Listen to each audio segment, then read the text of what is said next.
એક દેશી બનાવટના તમંચા સાથે એક ઇસમને ઝડપી પાડતું સ્પેશિયલ ઓપરેશન ગ્રુપ. એક દેશી હાથ બનાવટના તમંચા સાથે એક ઇસમને ઝડપી પાડતું special operation group IG Shaikh police અધિક્ષક છોટાઉદેપુર નાઓની સૂચના અને માર્ગદર્શન હેઠળ જિલ્લામાં ગેરકાયદેસર હથિયાર રાખતા ઇસમો પર નજર રાખી ગેરકાયદેસર હથિયારો પકડી પાડવા તેમજ એસટીએસના ચાર્જ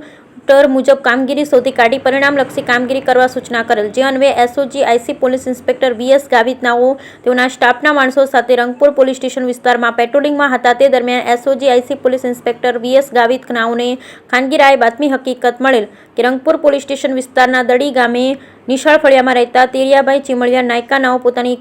પાસે એક દેશી હાથ બનાવટનો તમંચો લાયસન્સ પરવાના વગરનો ગેરકાયદેસરનો રાખેલ હોવાની સચોટ માહિતી આધારે બાતમીવાળી જગ્યાએ રેડ કરતા તેરિયાભાઈ ચીમળિયા નાયકા ઉંમર વર્ષ 50 ધંધો ખેતી રહે નિશાળ ફળિયા ગામ દડીબાગ તાલુકો જિલ્લો છોટાઉદેપુર નાઓના પોતાના કબજા ભોગવટના રહેણાંક મકાનમાં આવેલ અનાજ ભરવાની મોસ્ટી નીચે રાખેલ ગેરકાયદેસર અને વગર પાસ પરવાનો એક દેશી હાથ બનાવટનો તમંચો કિંમત ₹5,000 ગણી તપાસ અર્થે કબજે કરેલ અને સદરી પકડાયેલ ઈસમ વિરુદ્ધ આર્મ્સ એક્ટ મુજબ રંગપુર પોલીસ સ્ટેશનમાં ગુનો દાખલ કરી કાયદેસરની કાર્યવાહી કરવામાં આવેલ અને છોટાઉદેપુર એસઓજી ગેરકાયદેસર હથિયાર શોધી કાઢવામાં સફળતા મળેલ. Bureau report Rehan Patel, Chhota Udepur.